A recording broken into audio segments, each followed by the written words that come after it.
Sampid, pabigat, walang kwenta. Mga salitang dumurog sa kaluluwa ni Clara. Habang nagpapakasasa si Anton sa marangyang halik ng kanyang kabit, nakaluhod si Clara, pinupulot ang basag na baso ng kanyang mga pangarap. Pirmahan mo ang annulment. Amoy panis na tinapay ka. Singhal ng asawa. Tumayo siya. Pinunasan ang luha. Ang mahinang asawa ay namatay na. Ang reyna ay muling babangon. Ngunit handa ba ang mundo sa pagbabalik ng nag-iisang Clara? Amoy panis na tinapay na naman ang buong bahay, Anton. Hindi ko na masikmura ang asawa mong yan. Tingnan mo nga ang mga kuko niyan. Palaging may siksik na harina. Nakakahiya sa mga bisita natin mamaya. Kailan mo ba papalipatin dito sa bahay natin si Beatrice? Siya ang nababagay na maging asawa ng isang sikat na direktor. Hindi ang isang tinderang palaging amoy pampaalsa. Nakausapin ko na si Clara mamaya ma. Nakakasawa na rin talaga. Kahit anong gawin kong pagbili ng pabango sa kanya, nanunuot na sa balat niya yung amoy ng mahirap. Wala man lang siyang kaklas-klas.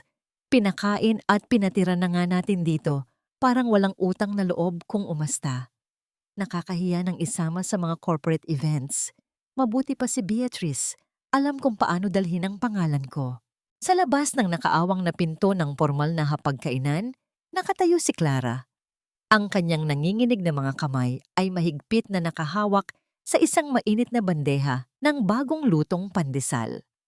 3:00 pa lamang ng madaling araw ay gising na siya. Matiyagang nagmasa at nagpaalsa ng harina sa maliit nilang panaderya sa kanto. Dahil ito ang tanging paboritong almusal ng kanyang asawa bago ang isang malaking meeting.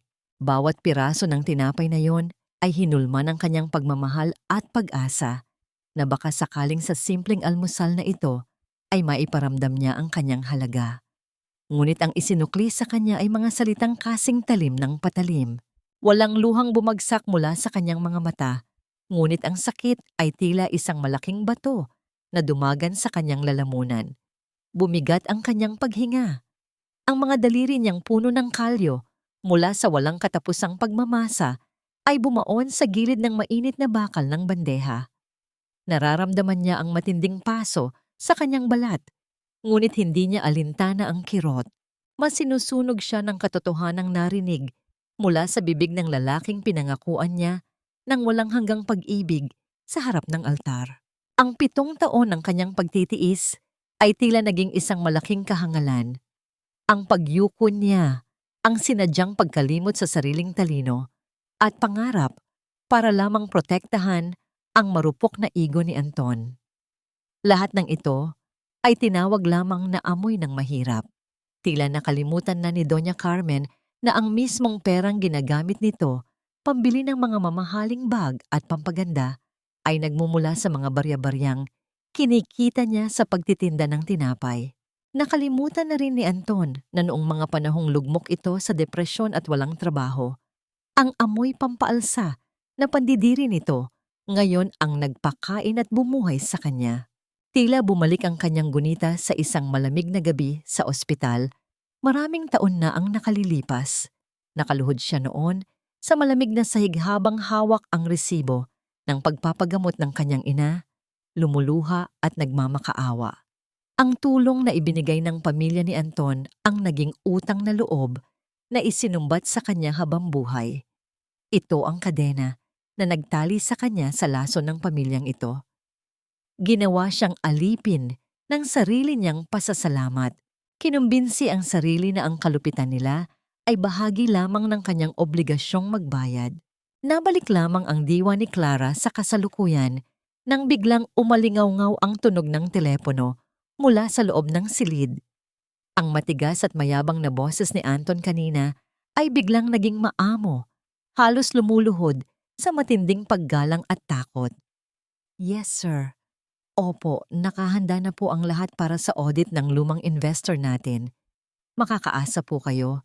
Hindi ko bibiguin ang headquarters.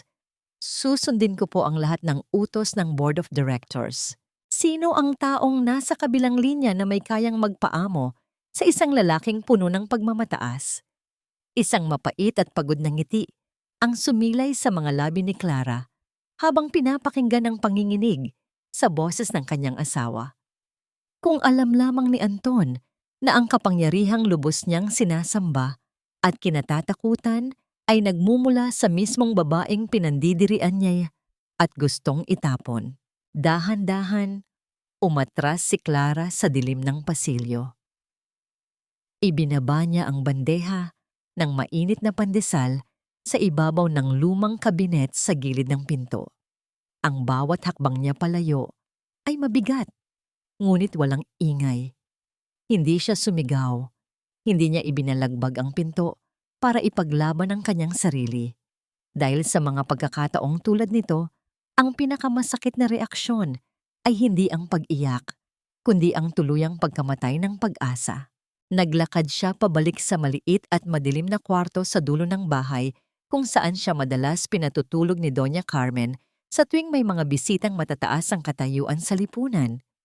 Sa loob ng sira-sirang aparador, hinugot niya ang isang maliit na kahon. Sa pinakailalim nito ay nakatago ang isang luma at naninilaw na papel. Ang resibo ng ospital, ang katibayan ng kanyang utang na loob na ginamit upang bilhin ang kanyang kaluluwa. Pinadaanan ng kanyang mga nanginginig na daliri ang bawat numero na nakasulat doon. Sa labas ng bintana, nagsisimula ng bumuhos ang malakas na ulan, tila nakikidalamhati sa pagguho ng kanyang mundo. Huminga ng malalim si Clara, nakatingin sa kawalan habang ang kanyang puso ay unti-unting nagiging kasing lamig ng yelo. Hanggang kailan niya babayaran ang utang na ito gamit ang kanyang dignidad? At sapat na kaya ang 7 taon ng pagkadurog upang ang isang mahinang asawa ay tuluyan ng magising mula sa isang mahaba at nakamamatay na bangungot? Barya-barya lang ito, Clara. Huwag kang masyadong madrama. Isipin mo na lang na bayad mo ito sa lahat ng kinakain mo rito sa loob ng 7 taon. Ang tinig ni Doña Carmen ay puno ng pangungutya habang tinitingnan ang maliit at lumang garapon ng asukal na hawak niya.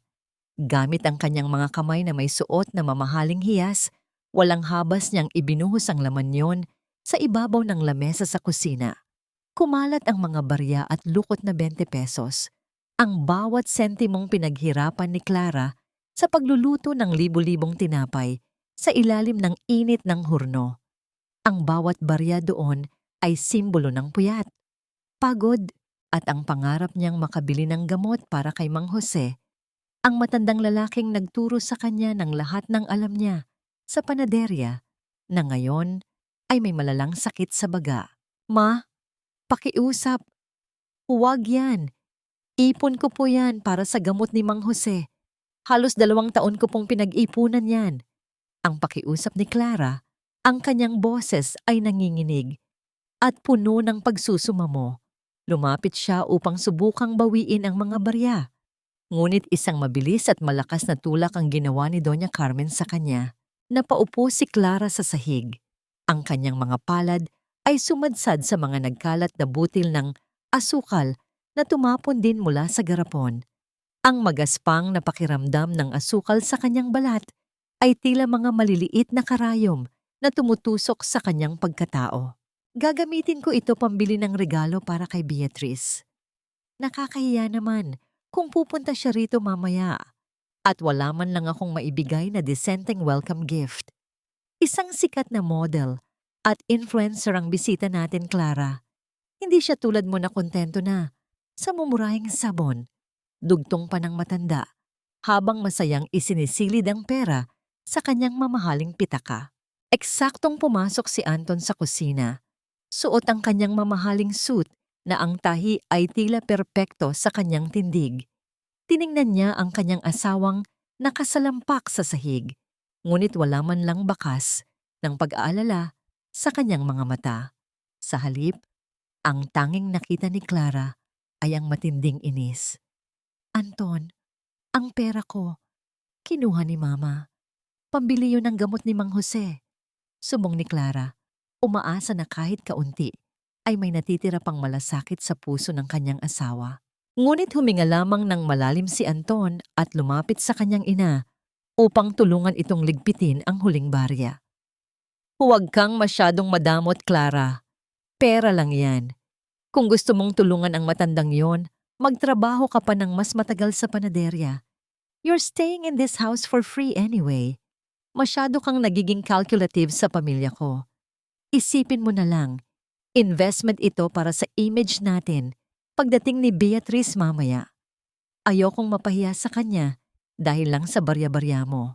Bawat salita ni Anton ay tila lason na unti-unting pumapatay sa natitirang pag-ibig ni Clara. Gaslighting. Alam niya ang tawag doon. Pinalalabas nila na siya ang masama, siya ang madamot, at siya ang may pagkukulang. Sa kabila ng lahat ng kanyang ibinigay, pinanood niya ang dalawa habang masayang lumalabas ng kusina. Nagtatawanan tungkol sa kung anong brand ng pabango ang bibilin para sa kabit ni Anton. Naiwan si Clara sa gitna ng tahimik at malamig na kusina. Dahan-dahan niyang pinulot ang mga butil ng asukal na dumikit sa kanyang palad.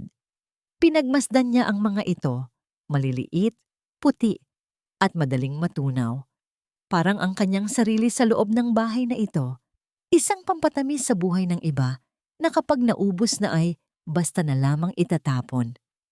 Pinulot niya rin ang garapong basag na ang gilid, ang tanging saksi sa kanyang mga gabi ng pag-iyak habang binibilang ang kanyang munting ipon. Sa gitna ng kanyang pagluluksa, naramdaman niya ang marahang pag-vibrate ng kanyang cellphone sa bulsa ng kanyang apron. Isang simpleng gadget na luma na ang modelo, ngunit ito lamang ang tanging koneksyon niya sa tunay na mundo. Binuksan niya ang mensahe. Ang bawat titik ay tila nagniningning sa gitna ng dilim ng kanyang puso. Panahon na ba para bumalik ka, madam? Naghihintay na ang buong board of directors sa iyong desisyon. Ang Lumina Foods ay hindi tatagal nang wala ang tunay nitong reyna. Isang malalim na buntong hininga ang pinakawalan ni Clara. Sa unang pagkakataon sa loob ng 7 taon, ang kanyang mga mata ay hindi na naghahanap ng awa, kundi ng katarungan.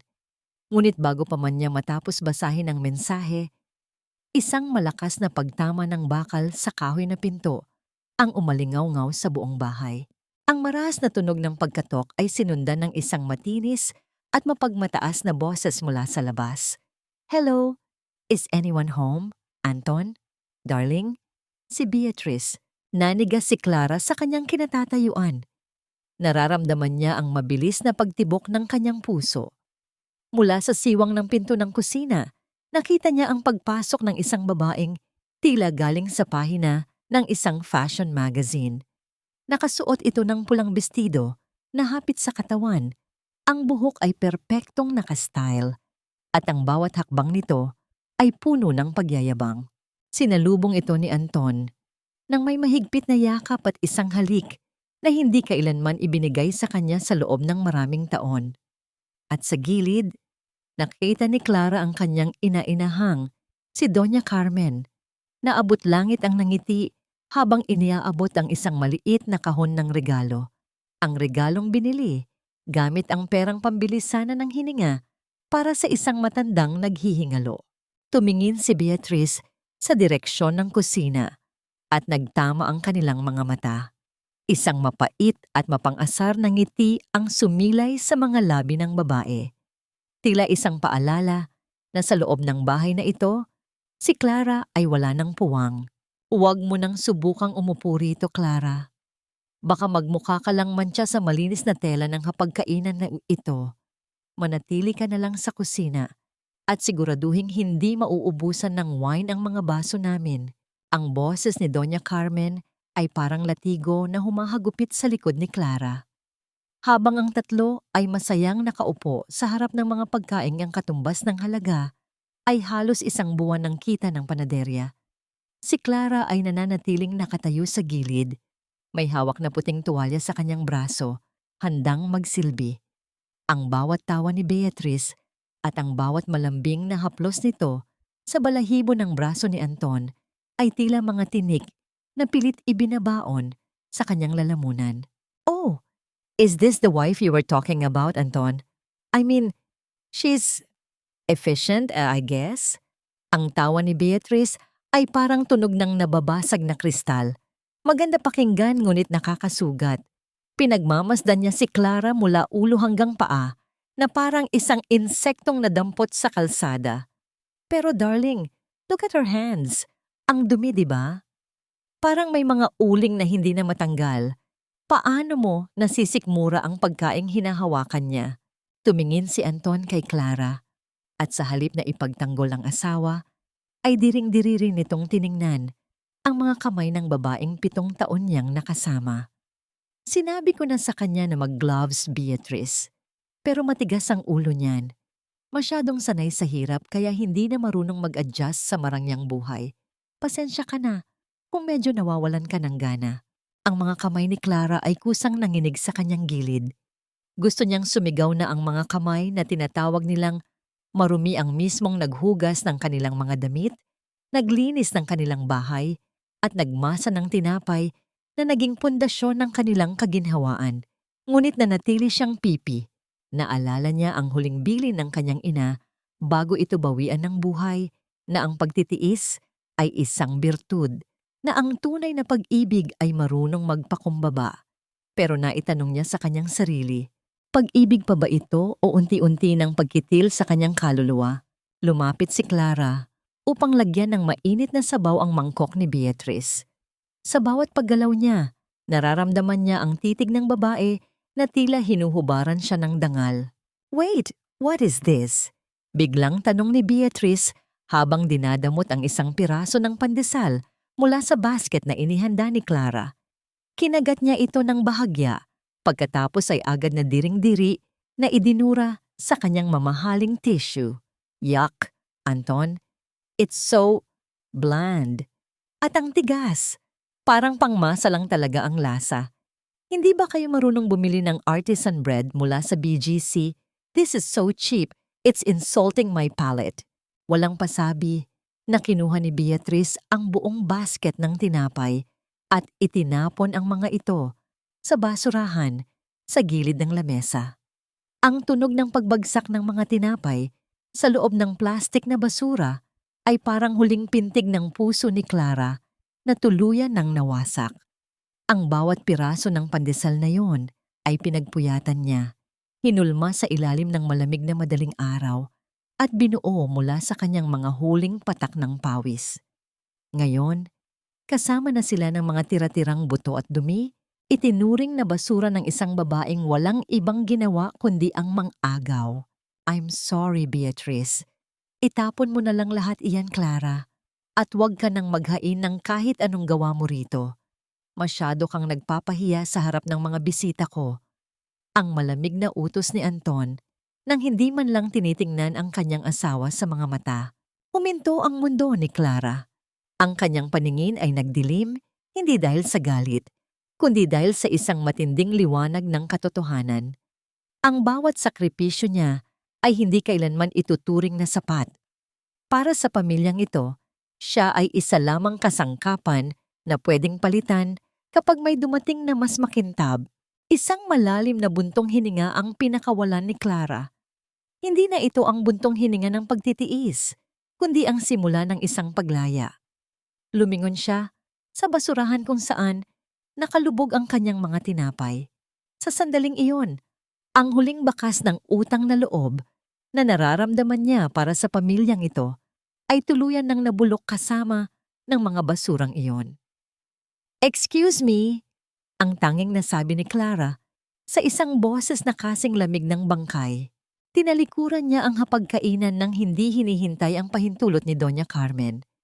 Habang naglalakad siya palayo, naririnig niya ang muling pagtawa ng tatlo, ang tunog ng pag-uumpugan ng mga baso ng wine, at ang pagpaplano ni Anton para sa isang bakasyon sa ibang bansa kasama si Beatrice.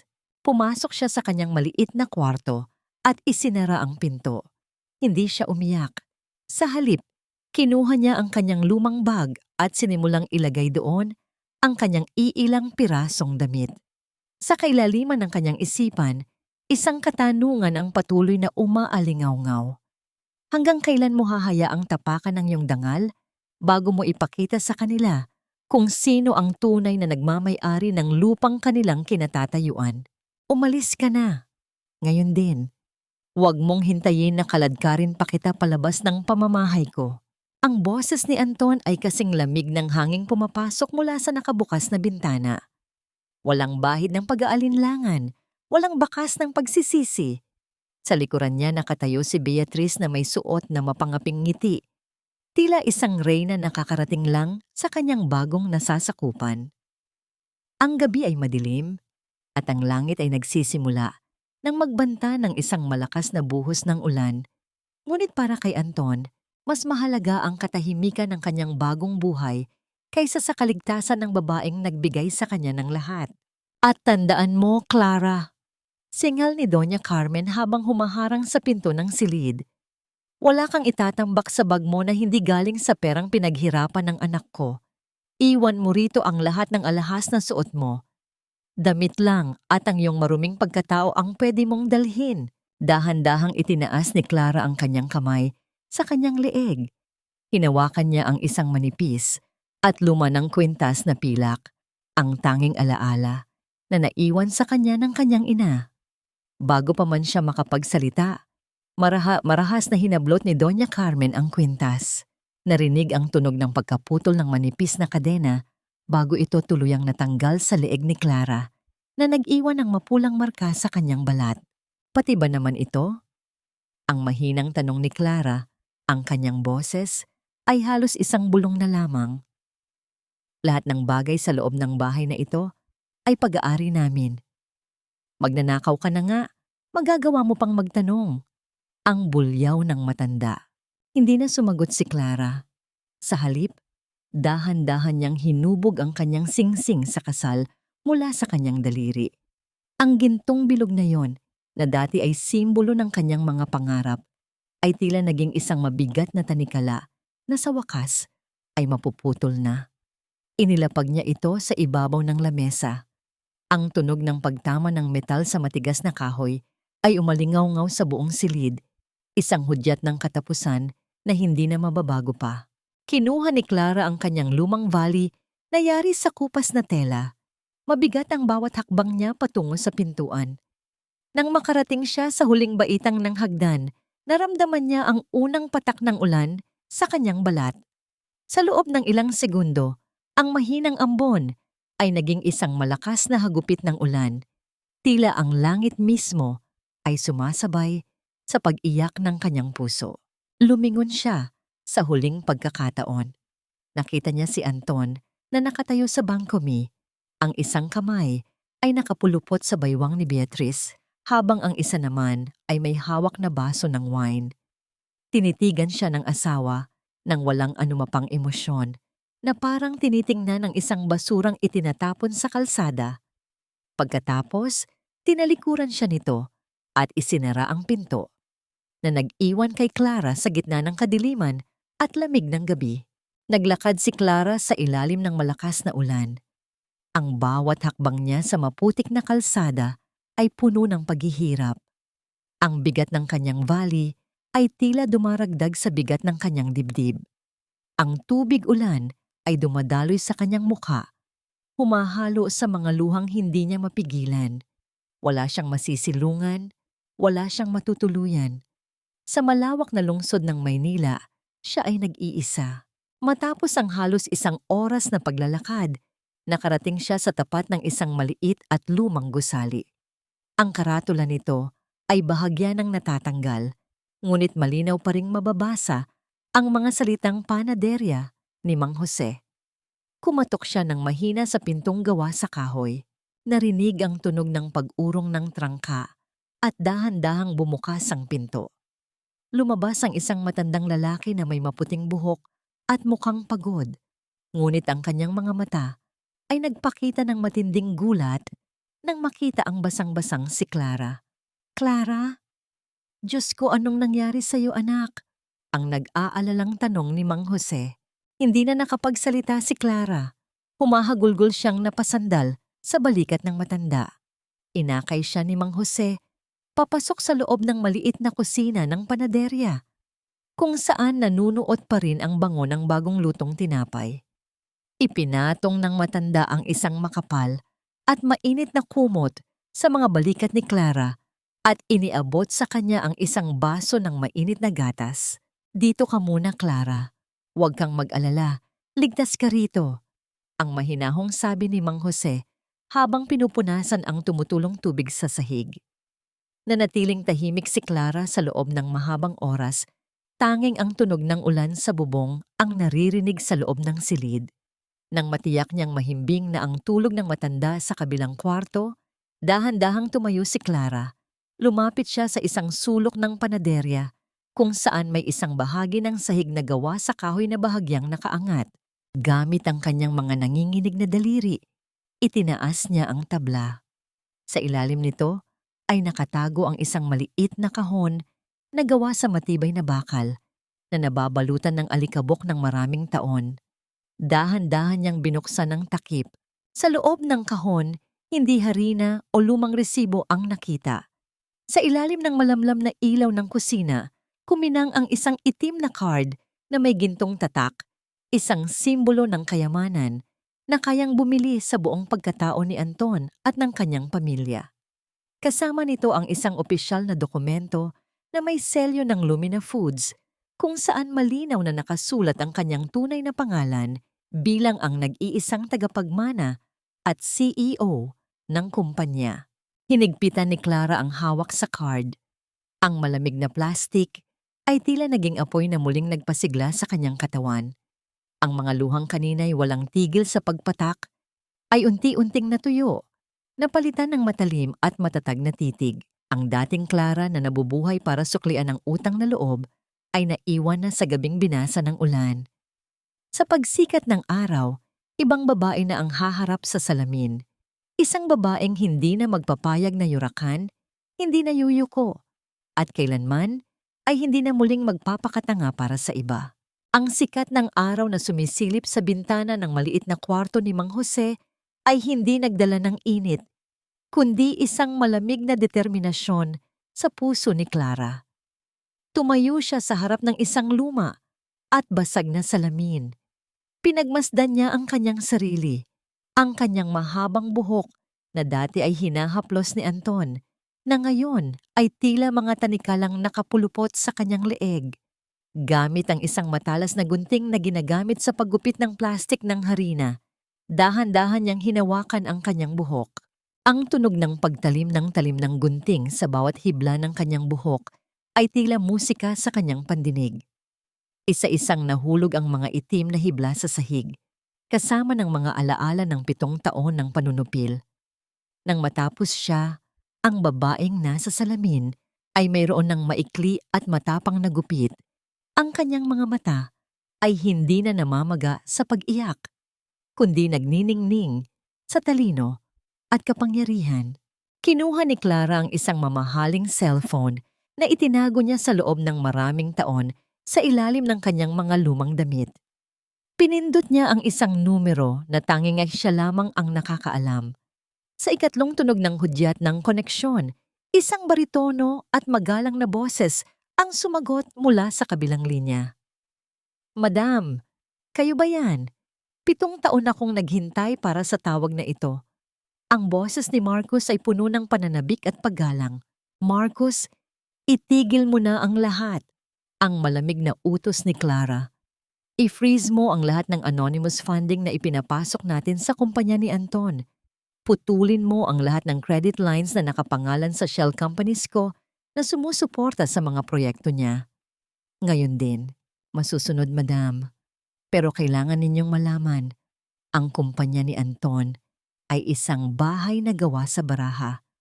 Kung wala ang buwan ng pag-abono natin sa kanilang mga utang, babagsak sila sa loob ng wala pang 24 na oras. Sigurado ba kayo?" "Sigurado ako, Marcos. Gusto kong makita kung gaano katayog ang liliparin ng isang agila na ang mga pakpak ay gawa lamang sa hiram na balahibo." Ang sagot ni Clara habang nakatingin sa labas, kung saan tanaw ang matatayog na gusali ng Makati. Ibinaba ni Clara ang telepono. Isang mapait na katotohanan ang isiniwalat ni Marcos na sa loob ng 7 taon, ang lahat ng tagumpay ni Anton ay isang ilusyon na siya mismo ang lumikha. Ang bawat promotion nito, ang bawat malaking kliyente, ay mga regalong palihim niyang ibinigay upang hindi ito makaramdam ng pagkainggit sa kanyang sariling tagumpay. Ngunit ang regalong iyon ang naging sandata na ginamit ni Anton upang saksakin siya sa likod. Samantala, sa opisina ni Anton, ang hangin ay puno ng yabang at usok ng mamahaling sigarilyo. Nakasandal siya sa kanyang malambot na upuan habang ipinapakita kay Beatrice ang mga plano para sa kanilang bagong bahay. Kita mo ito, Beatrice? Sa susunod na buwan, aaprubahan na ng board ang pinakamalaking investment ng Lumina Foods para sa kumpanya ko. Pagkatapos nyon, hindi na natin kailangan pang tumira sa bahay na amoy pandesal. Magiging isa na tayo sa pinakamayaman sa industriyang ito. Ang mayabang na pahayag ni Anton habang hinahaplos ang kamay ng kanyang kabit. I love it, darling. Mabuti na lang at tinapon mo na ang pabigat na asawa mo. Imagine, kung nandito pa siya, baka mapahiya lang tayo sa mga business partners natin. Ang tawa ni Beatrice na tila isang hiyaw ng isang mapanirang ibon. Ngunit ang kanilang pagtatawanan ay biglang naputol nang bumukas ng marahasang pinto ng opisina. Pumasok ang kanyang executive assistant na ang mukha ay kasing puti ng papel. Ang mga kamay ay nanginginig habang hawak ang isang tablet. Sir Anton, may malaking problema po tayo. Ang ating anchor investor, ang kumpanyang nagbibigay ng 80% ng ating budget, ay nagpadala ng abiso. Binawi nila ang lahat ng pondo. Ngayon din, sir, at ang ating bank accounts. Hindi na natin ma-access. Ang baso ng wine sa kamay ni Anton ay dahan-dahang nadulas mula sa kanyang pagkakahawak. Ang tunog ng pagbagsak nito sa sahig at ang pagkalat ng pulang likido ay tila isang babala ng paparating na dugo at luha. Ang kanyang mundong itinayo sa kasinungalingan ay nagsisimula ng gumuho habang sa isang maliit na panaderya, ang tunay na may-ari ng kanyang kapalaran ay nagsisimula pa lamang maglaro. Hindi ito maaari. Tawagan mo ang bangko. Tawagan mo ang lahat ng contact natin sa Lumina Foods. Walang dahilan para bawiin nila ang pondo sa gitna ng produksyon. Ang sigaw ni Anton ay umalingaw-ngaw sa buong palapag ng kanyang opisina. Ang kanyang mukha na dati ay laging maayos at maputi ay naging kulay ube sa tindi ng galit at takot. Ang mga butil ng pawis ay naguunahang pumatak mula sa kanyang noo na sumisira sa kanyang perpektong ayos. Sinubukan niyang i-dial ang numero ng kanilang main investor, ngunit ang tanging sumasagot ay ang mechanical na boses na nagsasabing hindi na maabot ang numerong yon. Tila ba ang taong 7 taon niyang naging sandigan ay naglaho na parang bula sa isang iglap. Sa sulok ng silid, nakatingin si Beatrice na may halong inis at pagtataka. Ang kanyang mga kamay ay nakakross sa kanyang dibdib at ang kanyang kanang paa ay mabilis na tumatuktok sa sahig, isang senyales ng kawalan ng pasensya. Darling, ano ba ang nangyayari? Akala ko ba ay stable ang lahat? Paano na ang bibili nating sasakyan mamaya? I already told my friends about it on Instagram. Sa gitna ng krisis, ang tanging inaalala ni Anton ay ang kanyang hiya. Hindi niya pwedeng ipakita kay Beatrice, lalo na sa kanyang mga tauhan, na siya ay nagigipit. Para sa isang lalaking tulad ni Anton, ang imahe ng tagumpay ay mas mahalaga kaysa sa katotohanan. Huminga siya ng malalim, pinunasan ng kanyang pawis, at pilit ng ngumiti ng pilit. Huwag kang mag-alala, Beatrice. Isang maliit na glitch lang ito sa system ng bangko. Alam mo naman ang mga malalaking kumpanya, masyadong bureaucratic. Tara na, ituloy natin ang pagpunta sa dealership. Patutunayan ko sa iyo na walang nagbago. Ang pagsisinungaling ni Anton, habang sa loob niya ay kinakalkula na kung saang informal lender siya pwedeng humiram ng pera para lamang maitawid ang araw na ito. Habang nangyayari ang kaguluhan sa opisina ni Anton, sa kanilang tahanan naman ay parang may pista. Nagpatawag si Doña Carmen ng ilang mga kaibigang Maretes sa kapitbahay para sa isang tea party. Nakaupo siya sa gitna ng sala, suot ang isang bagong bestido na binili gamit ang huling ipon ni Clara. Alam nyo, mga mare, sa wakas ay nakalaya na rin ang anak ko sa asawa niyang amoy harina. Ang wika ni Doña Carmen habang humihigop ng tsaa ng may labis na pag-iinarte. Akala mo naman kung sinong santo yung si Clara, pero ang totoo ay pabigat lang siya. Ngayon, ang mapapangasawa ni Anton ay isang sikat na modelo. High society na talaga kami. Hindi na kailangan pang magtiis sa pandesal na matigas dahil puro artisan bread na ang kakainin namin simula bukas. Ang mga kapitbahay ay panay ang tango at paghanga, ngunit sa likod ng kanilang mga mata ay may halong inggit at duda. Wala silang kaalam-alam na ang bawat salitang lumalabas sa bibig ng matanda ay mga pako na unti-unting ibinabaon sa sarili nilang kabaong. Sa kabilang bahagi ng lungsod, isang itim na SUV ang huminto sa tapat ng dambuhalang gusali ng Lumina Foods. Ang mga gwardiya ay agad na tumayo ng tuwid at sumaludo nang bumukas ang pinto ng sasakyan. Isang pares ng sapatos na gawa sa mamahaling balat ang unang tumapak sa semento, sinusundan ng isang babaeng nakasuot ng puting vest suit na tila sadyang hinulma para sa isang reyna. Si Clara, ang kanyang maikling buhok ay bahagyang humahampas sa kanyang pisngi sa bawat hakbang niya. Ang amoy ng harina at usok ng horno ay napalitan na ng banayad at mamahaling bango ng sampagwita at white musk. Sa bawat paglakad niya sa lobby ng gusali, ang mga empleyado ay napapalingon, hindi dahil sa siya ay maganda, kundi dahil sa aurang nagmumula sa kanya. Isang aura ng kapangyarihan na matagal niyang itinago sa ilalim ng apron. "Good morning, Madam CEO." Ang bati ni Marcos habang sumasabay sa kanyang paglalakad patungo sa pribadong elevator. Ang lahat ng accounts ni Anton ay naka-freeze na. Sinubukan niyang tumawag sa office kanina, pero sinunod namin ang utos ninyo na huwag siyang sagutin. Mabuti.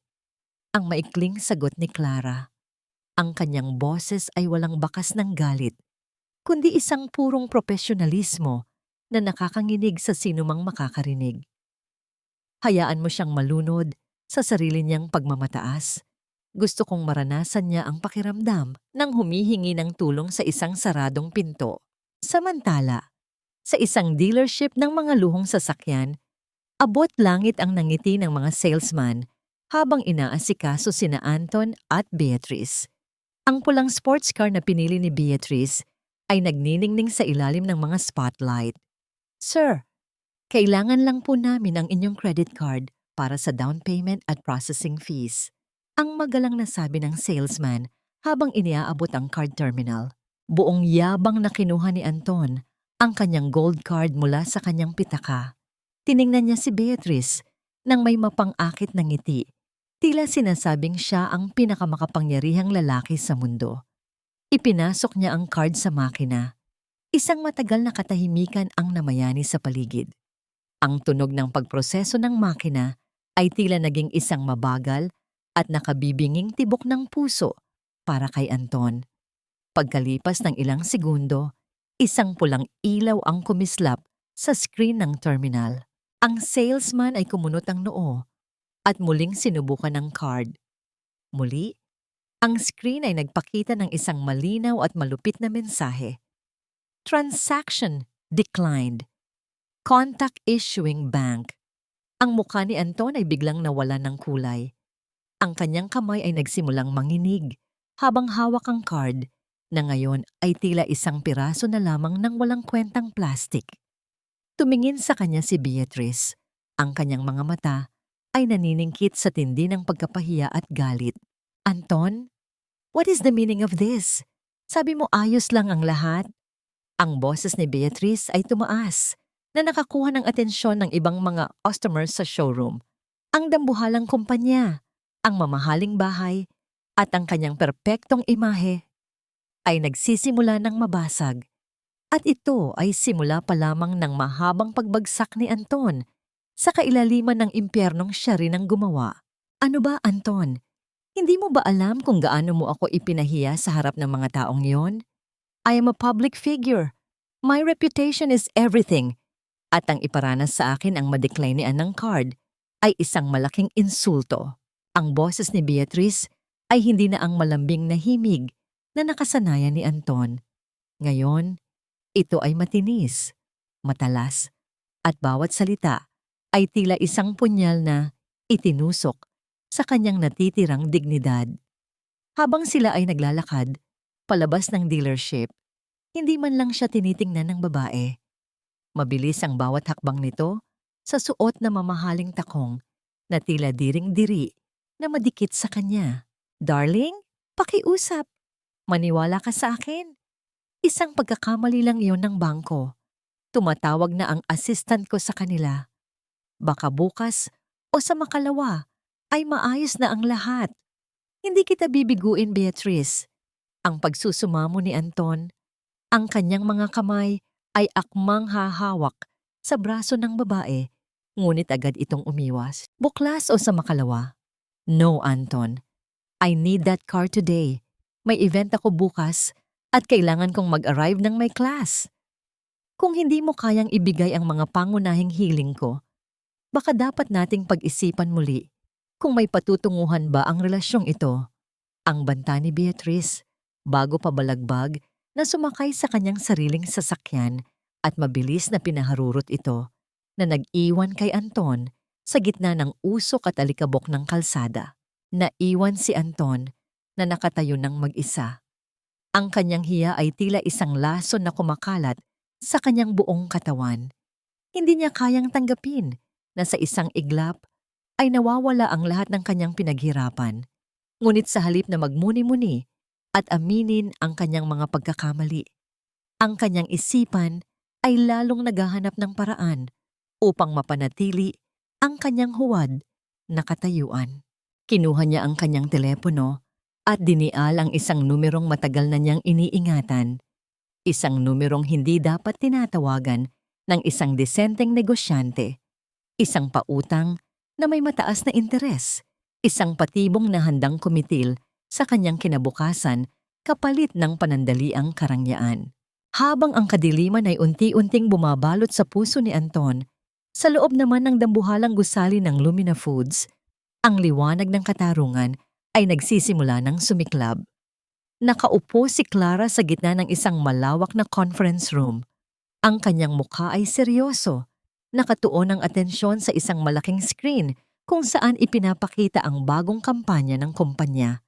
Ang pamagat ng ating bagong proyekto ay The Unsung Women, ang lakas sa likod ng bawat tagumpay. Ang wika ni Clara sa harap ng mga nakikinig na opisyal. Gusto nating bigyang pugay ang mga kababaihang nanatili sa dilim, ang mga nagsakripisyo ng kanilang sariling pangarap para sa pamilya at sa mga taong hindi sila pinahalagahan. Ipapakita natin sa mundo na ang kanilang pagtitiis ay hindi kahinaan, kundi ang pinakamataas na uri ng kapangyarihan. Habang nagsasalita si Clara, hindi niya mapigilang maalala ang kanyang sariling pinagdaanan. Bawat detalye ng kampanya ay tila mga pahina ng kanyang sariling talambuhay. Sa pamamagitan ni Marcos, sinisiguro rin niya na ang bawat hakbang ni Anton ay binabantayan. Alam niya ang tungkol sa tangka nitong panghihiram sa mga pautang na may mataas na interes. Hinahayaan niya ito dahil alam niyang ang isang taong bulag sa sariling yabang ay ang siyang mismong humuhukay ng sariling libingan. Pagdating ng gabi, umuwi si Anton sa kanilang bahay na pagod at lugo. Ang bawat sulok ng bahay na dati ay tila palasyo para sa kanya, ay tila naging isang kulungan. Pagpasok niya sa kusina, nanunuot sa kanyang ilong ang isang pamilyar na amoy. Isang saglit na gunita ang dumaan sa kanyang isipan, ang amoy ng bagong lutong pandesal ni Clara. Sa isang segundo, naramdaman niya ang isang kakaibang pangungulila, isang paghahanap sa katahimikan at kalinga na tanging ang asawang minaltrato niya ang nakakapagbigay. Ngunit agad din itong napalitan ng inis nang makita niyang ang kusina ay magulo, marumi, at walang bakas ng pagkain. "Ma, nasaan ang hapunan?" Ang sigaw ni Anton sa kanyang ina, na abala sa panonood ng telebisyon sa sala. "Ay, Anton, ang hirap pala kapag walang katulong dito. Hindi ko alam kung paano gamitin ang bago mong stove at nakakapagod maghugas ng pinggan. Bakit hindi ka na lang bumili ng take-out?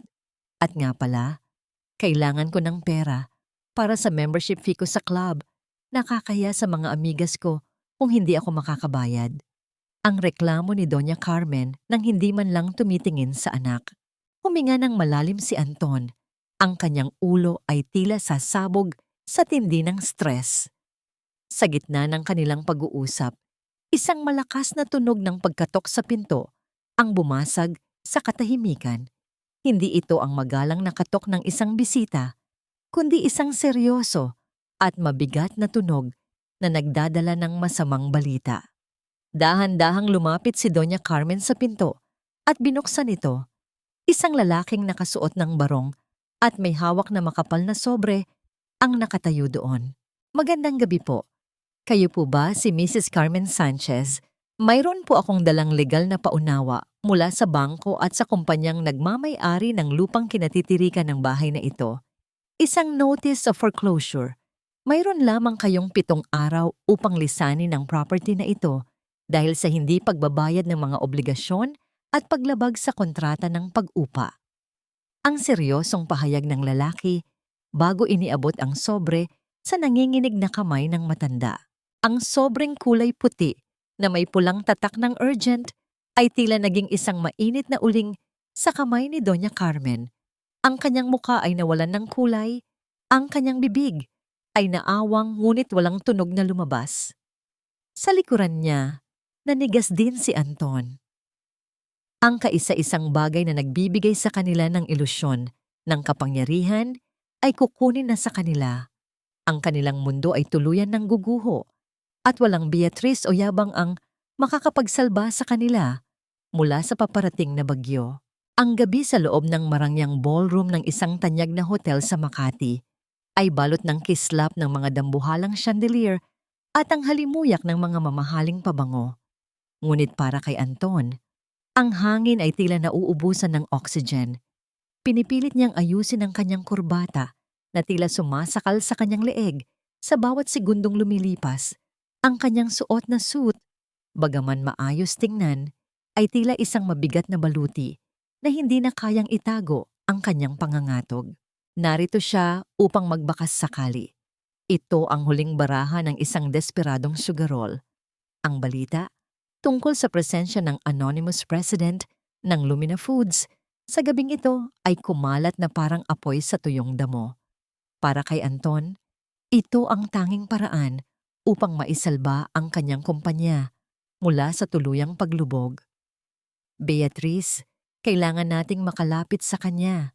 Sabi nila, siya ang may hawak ng susi sa lahat ng pondo ng Lumina. Ang bulong ni Anton. Ang kanyang boses ay pamaos sa tindi ng kaba. Ngunit si Beatrice, na nagniningning sa kanyang suot na bestidong tila gawa sa mga bituin, ay hindi man lang lumingon. Abala ito sa pakikipagngiti at pakikipag-flirt sa isang grupo ng mga matatandang negosyante na di hamak na mas matatag ang katayuan kaysa kay Anton. Ang bawat tawa nito ay tila isang sampal sa mukha ni Anton. Isang paalala na ang katapatan ni Beatrice ay nakadepende lamang sa kapal ng pitaka. Darling, don't be so needy. Napakadesperado mo tingnan. Ang malamig na sagot ni Beatrice habang inilalayo ang kanyang braso sa pagkakahawak ni Anton. Look around you. Ang daming influential people dito. Hindi ako pwedeng magmukhang asawa ng isang naluluging direktor. Humanap ka ng paraan mo. Don't drag me down. Naiwan si Anton na nakatayo sa gitna ng bulwagan, tila isang batang naliligaw sa gitna ng kagubatan. Ngunit ang kanyang paningin ay agad na nakuha ng isang anino sa itaas ng pribadong VIP balcony.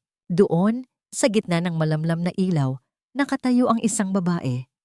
Bahagyang nakatago ang kanyang mukha sa anino ng isang malaking haliging marmol, ngunit ang kanyang tindig ay nagpapakita ng isang awtoridad na hindi matatawaran. Ang bawat paggalaw niya ay dahan-dahan, puno ng grasya at misteryo. Hindi siya nakikihalubilo sa ingay ng bulwagan.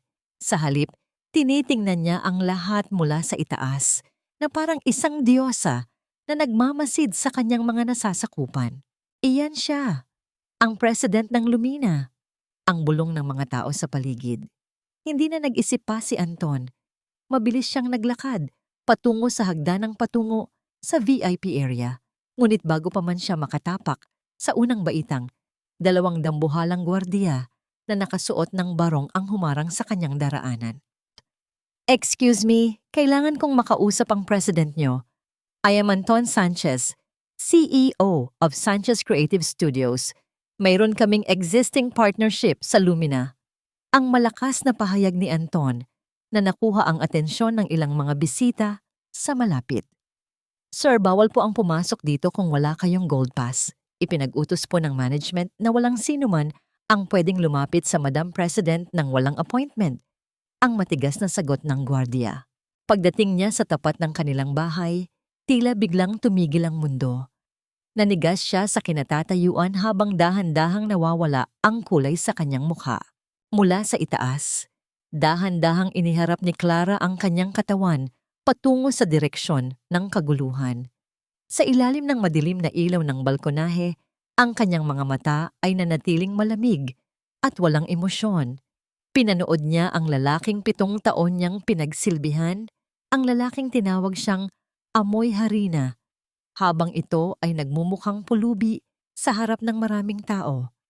Ang bawat pagmamakaawa ni Anton, ang bawat pagpupumilit nito ay tila isang palabas na kanyang pinapanood ng may halong pagkasuklam. Hinawakan ni Clara ang manipis na tangkay ng kanyang baso ng wine. Sa bawat marahang pag-ikot ng kanyang kamay, ang anino ng baso ay tumatama sa ibaba, eksakto sa lugar kung saan nakatayo si Anton.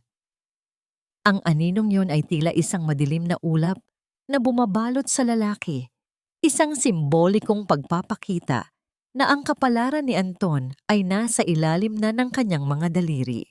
Madam, tinitingnan na po kayo ng lahat. Ang mahinang bulong ni Marcos na lumitaw sa likuran ni Clara. And madam, nakahanda na ang susunod na hakbang.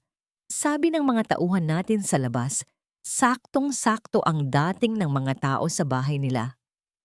Mabuti, ang maikling sagot ni Clara bago humigop ng wine. Hayaan mo siyang sumayaw sa dilim ng kaunti pa. At madam, isa pa pong bagay, ang babaeng kasama niya, si Beatrice. Napasok na natin ang lahat ng kontrata niya. She's fallen into the trap. Hindi niya alam na ang lahat ng luho niya ay utang na sa atin ngayon. Ang dagdag ni Marcos ng may mapait na ngiti. Lumingon si Clara kay Marcos. Isang misteryosong kislap ang dumaan sa kanyang mga mata. Sino ang tinutukoy mong she, Marcos? Si Beatrice ba? O ang lahat ng mga taong nag-akalang ang kabutihan ko ay kahinaan? Sa ibaba, tuluyan nang napahiya si Anton nang talikuran siya ni Beatrice at tuluyang makipagtawanan sa ibang lalaki. Sa gitna ng kanyang pagkawasak, biglang naramdaman ni Anton ang pag-vibrate ng kanyang cellphone sa bulsa. Pagkakita niya sa screen, ang pangalan ng kanyang ina ang lumitaw. Agad niya itong sinagot. Umaasa na baka may magandang balita mula sa bahay. Ngunit ang boses ni Doña Carmen sa kabilang linya ay puno ng matinding takot at panginginig. Anton, anak, tulungan mo ako. May mga lalaking dumating dito sa bahay. Sinasabi nilang kukunin na nila ang lahat ng gamit natin. May mga dala silang pamalo at binabalibag na ang pinto. Anton, nasaan ka na ba? Nilolooban tayo, Anton. Ang boses ng kanyang ina na may kasamang tunog ng mga nababasag na kagamitan at ang malakas na pagbagsak ng kahoy ay umalingaw-ngaw sa pandinig ni Anton. Ang kanyang mundo ay hindi lamang guguho. Ito ay nilalamon na ng buhay. Mabilis na pinaharurot ni Anton ang kanyang sasakyan. Halos hindi na niya alintana ang mga pulang ilaw sa kalsada. Ang tibok ng kanyang puso ay tila isang tambol na mabilis na humahampas sa kanyang dibdib, kasabay ng bawat mura na lumalabas sa kanyang bibig. Nang makarating siya sa tapat ng kanilang bahay, nanigas siya sa kanyang kinatatayuan. Ang dambuhalang truck na nakaparada sa labas ay puno na ng mga kagamitan. Ang kanyang mamahaling sofa, ang dambuhalang telebisyon, At maging ang mga dekorasyong pinili ni Beatrice ay nakatambak na sa gilid ng kalsada, tila mga basurang naghihintay na hakutin. Ang mga tauhan na nakasuot ng uniforme ng isang kumpanya ng lipat bahay ay walang habas na inilalabas ang bawat alaala ng kanyang huwad na tagumpay. Ano ito? Bitawan niyo yan. Pulis! Tatawag ako ng pulis! Ang hiyaw ni Anton habang patakbong lumapit sa isang lalaking may hawak na clipboard. Sir, kami po ang nasa panig ng batas dito. Ang malamig na sagot ng lalaki na hindi man lang nag-abalang tumingin sa kanya.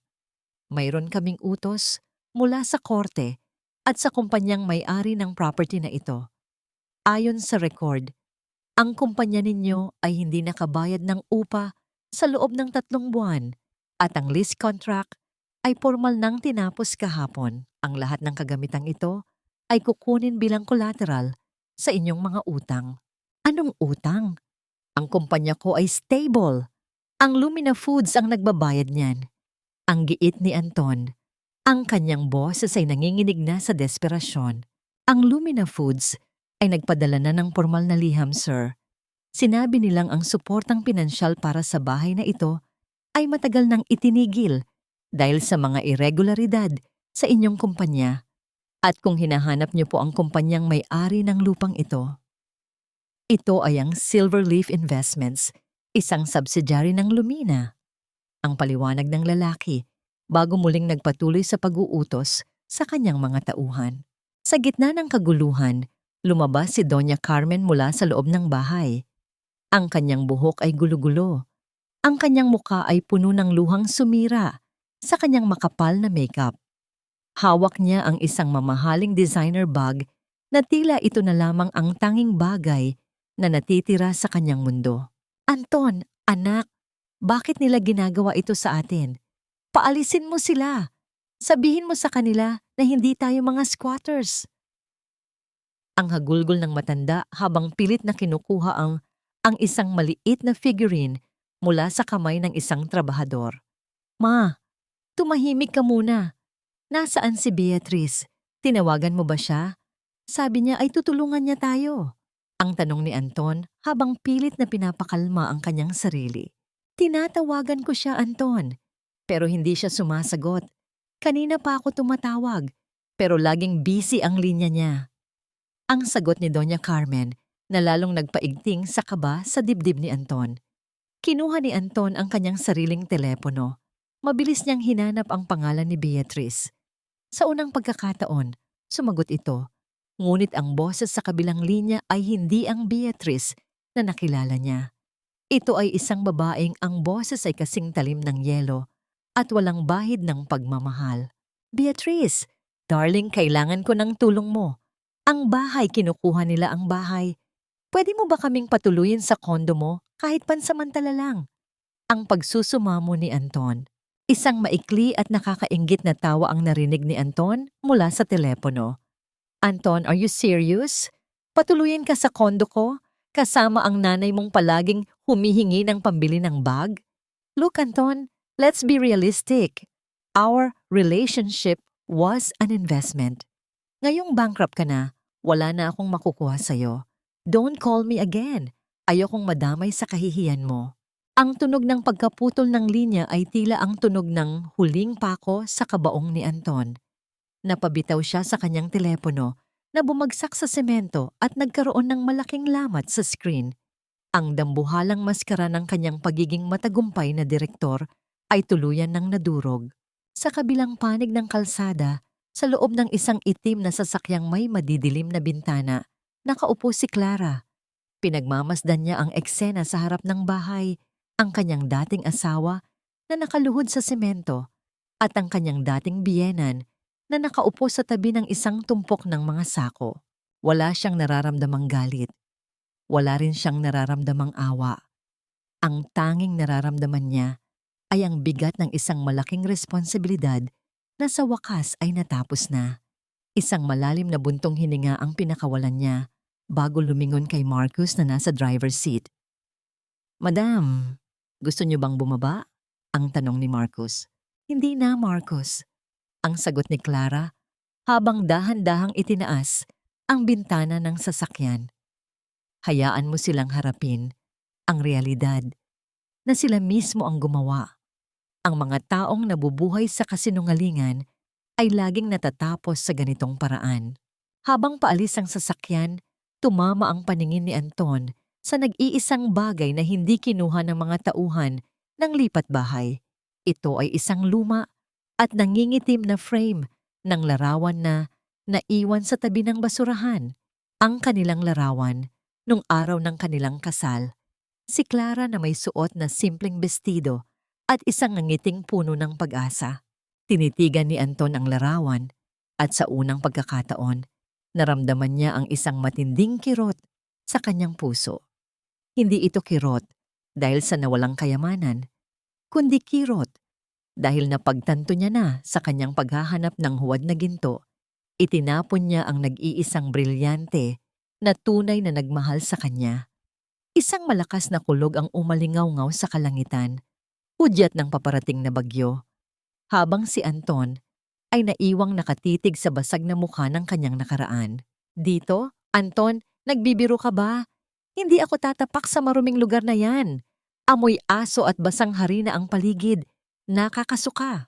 Ang boses ni Doña Carmen ay nanginginig hindi lang dahil sa ginaw ng ulan, kundi dahil sa matinding puot na makita ang kanilang sarili sa harap ng panaderya ni Mang Jose. Nakatayo ang mag-ina sa madilim na kalsada, basang-basa at yakap ang iilang gamit na natira sa kanila. Ang marangyang buhay na ipinagmalaki nila kahapon ay tila isang panaginip na mabilis na naglaho, at ang tanging kanlungan na naiisip ni Anton ay ang lugar na 7 taon nilang hinamak. Ma, wala na tayong mapupuntahan. Lahat ng hotel tinanggihan ang card ko at wala ni isa sa mga kaibigan ko ang sumasagot sa tawag ko. Dito lang tayo pwedeng makahingi ng tulong. Si Clara. Mabait si Clara. Hindi niya tayo matitiis. Ang pagsusumamo ni Anton habang kinakatok ang lumang pintong gawa sa kahoy. Ang tunog ng pag-urong ng trangka ay muling narinig at lumabas si Mang Jose. Ang matanda ay may hawak na lampara at ang liwanag nito ay tumama sa tiyutyupeng itsura ng mag-inang Sanchez. Walang bakas ng awa sa mga mata ng matanda, kundi isang malalim na pagkapagod. Anong ginagawa niyo rito? Ang tanong ni Mang Jose. Ang kanyang boses ay tuyot at walang sigla. Nasaan si Clara? Tawagin mo siya. Sabihin mo sa kanya na narito ang kanyang biyenan. Gutom na kami at kailangan namin ng matutuluyan. Ang singhal ni Doña Carmen, pilit pa ring nagmamataas kahit na ang kanyang mamahaling damit ay putikan na. At ipaghanda niyo kami ng pagkain, yung hindi hamonado ang lasa. Isang mapait na tawa ang kumawala sa tuyot na labi ni Mang Jose. Wala rito si Clara. At kahit nandito siya, wala siyang dahilan para harapin ang mga taong kumatay sa kanyang dangal. Akala niyo ba ay may utang na loob pa siya sa inyo? May utang siya sa akin. Ako ang nagbayad ng pampaospital sa nanay niya. Kung hindi dahil sa akin, namatay ang nanay niya sa bangketa. Ang sigaw ng matanda habang pilit na itinutulak ang pinto. Humarang si Mang Jose. Ang kanyang tindig ay tumigas. Iyon ang malaking pagkakamali niyo, Doña Carmen. Ang perang ibinayad niyo noon ay matagal nang nabayaran ni Clara. Sa loob ng 7 taon, ang bawat sentimong kinita niya sa pagmamasa ng harina, ang bawat puyat niya habang kayo ay natutulog, ay napunta sa inyo. Binayaran niya ang utang na loob na yan ng higit pa sa halaga ng buhay niyo. Siya ang bumuhay sa inyo habang pinapatay niyo ang kanyang pagkatao. Nanahimik si Anton. Ang amoy ng bagong lutong pandesal na lumalabas mula sa loob ng panaderya ay tumama sa kanyang ilong. Sa isang iglap, naalala niya ang bawat umaga na inihahanda ni Clara ang almusal niya nang may ngiti, kahit na puyat ito. Ang amoy na dati ay tinawag niyang rerung, ay siya palang amoy ng tunay na pagmamahal, isang bagay na hinding-hindi na niya muling malalasap.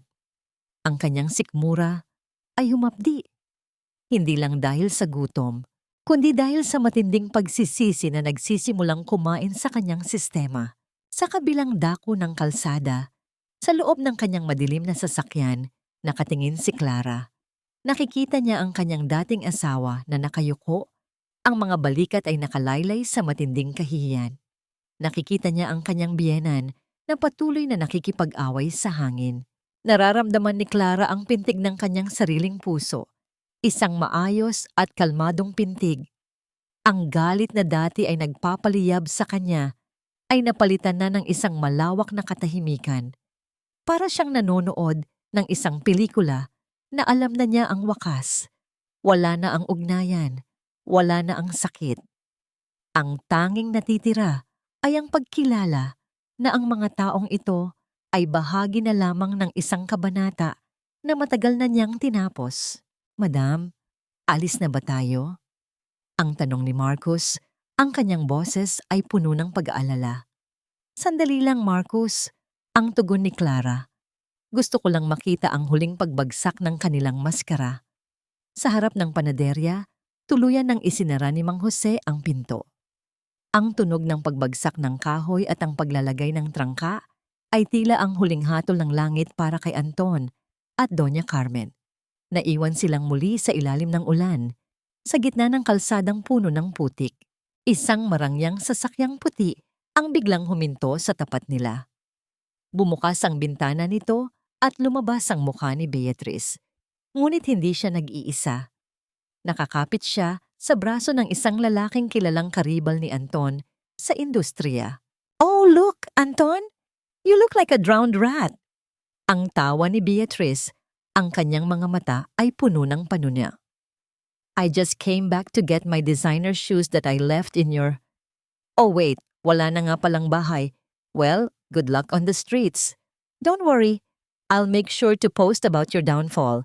It's great for my engagement." Mabilis na umalis ang sasakyan ni Beatrice na nag-iwan ng isang malaking tilamsik ng tubig ulan sa mukha ni Anton. Sa sandaling iyon, ang huling hibla ng dignidad ni Anton ay tuluyan ng naputol. Napaluhod siya sa basang semento, ang kanyang mga kamay ay nakabaon sa putik, habang ang kanyang ina ay patuloy na nagwawala sa gilid. Tinitigan ni Clara ang eksenang iyon sa huling pagkakataon. "Tara na, Marcus." Tapos na ang palabas. Habang lumalayo ang sasakyan ni Clara, ang liwanag ng kanyang headlights ay tumama sa likuran ni Anton na nag-iwan ng isang mahabang anino sa kalsada. Isang anino ng isang lalaking nagkaroon ng lahat, ngunit itinapon ang lahat para sa isang huwad na ningning. Hindi lang si Anton ang nawalan, Beatrice. Sa mundong ito, ang mga linta ay madaling palitan kapag wala na silang masipsip na dugo. Sa isang madilim na eskinita sa labas ng isang sikat na bar, nakasalampak si Beatrice sa sahig. Ang kanyang mamahaling bestido ay punit na, at ang kanyang perpektong muka ay nabahiran ng sarili niyang mga luha ng galit. Ang lalaking akala niya ay kanyang magiging bagong sandigan, ang karibal ni Anton, ay pinalayas siya ng walang kaabog-abog. Ginamit lamang siya nito upang makuha ang mga lihim ng kumpanya ni Anton, at ngayong wasak na ang kumpanya, wala na siyang silbi. Ang tanging naiwan sa kanya ay ang mga banta ng mga pinagkakautangan niya sa credit card na ngayon ay tinutugis na siya. Habang nangyayari ito, sa loob ng isang barong-barong na tinutuluyan ni na Anton at Doña Carmen, isang mas matinding giyera ang nagaganap. Ang init ng gabi at ang amoy ng kanal sa labas ay lalong nagpapainit sa ulo ng mag-ina. "Ma, ibigay mo sa akin ang natitirang pera mo. Alam kong may itinatago ka pa sa loob ng bra mo. Kailangan kong pambayad sa interes ng utang ko. Kung hindi ay papatayin ako ng mga lalaking yon." Ang hiyaw ni Anton, ang kanyang mga mata, ay nanlilisik sa desperasyon. "Wala na, Anton. Naubos na sa sugal. Akala ko ba ay magaling kang direktor? Bakit ako ang sinitisi mo?" Ang ganti ni Doña Carmen habang pilit na itinatago ang kanyang maliit na pitaka. Sa gitna ng kanilang pag-aaway, lumabas ang isang katotohanang matagal nang nakabaon. Sa tindi ng galit, Naisumbat ni Doña Carmen ang lihim na nagtali kay Clara sa kanila. Huwag mo akong sisihin. Kung hindi dahil sa talino ko, hindi sana natin nakuha ang insurance ng nanay ni Clara noon. Pinatagal ko lang naman ang pagpirma sa ospital para lumaki ang claim at ang perang yun din ang ginamit nating pambayad sa utang mo nung nagsisimula ka pa lang. Ang utang na loob na isinusumbat natin sa kanya. Tayo ang may utang sa kanya, Anton. Pinatay ko ang nanay niya para sa kinabukasan mo, nanigas si Anton. Ang katotohanan ay parang isang malamig na tubig na ibinuhos sa kanya. Ang lahat ng sakripisyo ni Clara, ang lahat ng pagluhod nito ay nakabase sa isang malaking kasinungalingan. Sa kabilang dako, sa loob ng kanyang tahimik na sasakyan, binabasa ni Clara ang mga dokumentong ibinigay ni Marcus. Ang mga ebidensya ng manipulasyon ni Doña Carmen sa ospital 7 taon na ang nakalilipas ay malinaw na nakasulat. Ang bawat salita ay parang isang kutsilyong humihiwa sa kanyang puso. Ngunit kasabay nito ay ang tunog ng pagkaputol ng huling tanikalang nagbibigkis sa kanya. Hindi galit ang naramdaman ni Clara, kundi isang matinding gaan sa kanyang dibdib. Ang multo ng utang na loob na nagpahirap sa kanya ay naglaho na. Wala siyang utang sa kanila. Ang pamilyang Sanchez ang nagnakaw ng buhay ng kanyang ina at nagnakaw ng 7 taon ng kanyang kabataan. Dahan-dahang binuksan ni Clara ang bintana ng sasakyan. Hawak niya ang lumang resibo ng ospital, ang papel na itinuring niyang banal na obligasyon. Sa isang marahang paggalaw, binitawan niya ang papel. Pinanood niya itong tangay ng hangin, umikot-ikot sa ere, bago tuluyang lumubog sa isang maruming bungnok sa kalsada. Kasabay ng paglamon ng putik sa papel na yon, tuluyan na ring nabaon ng Clara na mahina at sunod-sunuran. Marcus. Ang tawag niya sa kanyang assistant, sa isang boses na puno ng kapangyarihan at katiyakan. Ihanda ang board meeting para sa formal na liquidation ng kumpanya ni Anton. At tawagan mo siya. Sabihin mo, kailangan niyang pumunta sa Lumina headquarters bukas para sa huling pirma. Anong pangalan ang gagamitin ko, madam? Ang tanong ni Marcus nang may ngiti. Gamitin mo ang pangalang kinatatakutan niya. Ang sagot ni Clara habang nakatingin sa malayo. Ang pangalan ng babaeng sinira niya na ngayon ay kukuha sa lahat ng natitira sa kanya. Ang sikat ng araw na tumatama sa mga salamin ng dambuhalang Lumina Tower ay nagniningning na tila mga brilyante. Ngunit para kay Anton, ang liwanag na ito ay nakakasilaw at masakit sa mata. Nakatayo siya sa harap ng malaking gusali, hinihingal at pilit na inaayos ang kanyang huling disenteng suit. Ang tela nito ay bahagya ng kupas sa siko at may mga himulmol na hindi na matangal. Isang refleksyon ng kanyang unti-unting pagkabulok. Kailangan mong galingan, Anton. Isang ngingiti, isang tamang salita, at mababawi natin ang lahat. Ang bulong niya sa sarili, habang ang kanyang mga kamay ay nanginginig sa pag-aayos ng kurbata. Sa kanyang isipan, naniniwala pa rin siyang kaya niyang gamitin ang kanyang karisma upang paamuhin ang misteryosong CEO na nagpatawag sa kanya. Pagpasok niya sa lobby, sinalubong siya ng lamig ng aircon na tila nanunuot sa kanyang buto. Ang tunog ng kanyang sapatos sa makintab na marmol na sahig ay nagbibigay ng isang mahinang ritmo, ngunit walang sino man sa mga empleyadong naglalakad nang mabilis ang nag-abalang tumingin sa kanya. Para sa kanila, siya ay isa lamang lalaking pagod at mukhang desperado. May appointment ako sa CEO. Ako si Anton Sanchez, ang sabi niya sa receptionist ng may pilit na awtoridad. Ang babaeng nasa likod ng counter ay tiningnan siya mula ulo hanggang paa. Walang nangiti sa mga labi nito, tanging ang mekanikal na pagtipa sa computer ang naririnig. Maupo ka muna sa gilid, Mr. Sanchez. Tatawagan ka na lang kapag handa na ang boardroom. Sa kabilang bahagi ng gusali, sa pinakamataas na palapag kung saan ang tanawin ay ang buong kalangitan ng Manila, ang kapaligiran ay balot ng katahimikan at paggalang.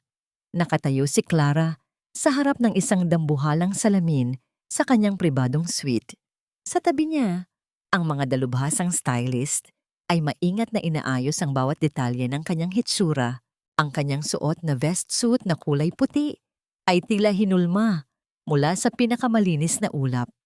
Ang bawat tahi nito ay perpekto, nagbibigay ng diin sa kanyang matikas na tindig.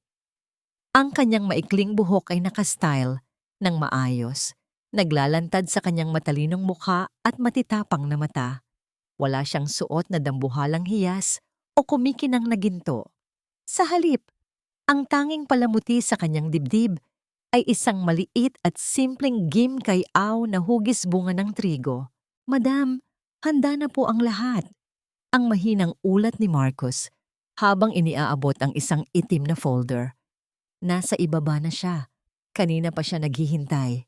Hinawakan ni Clara ang gimkayaw sa kanyang dibdib. Ang matulis na dulo nito ay bahagyang tumusok sa kanyang daliri.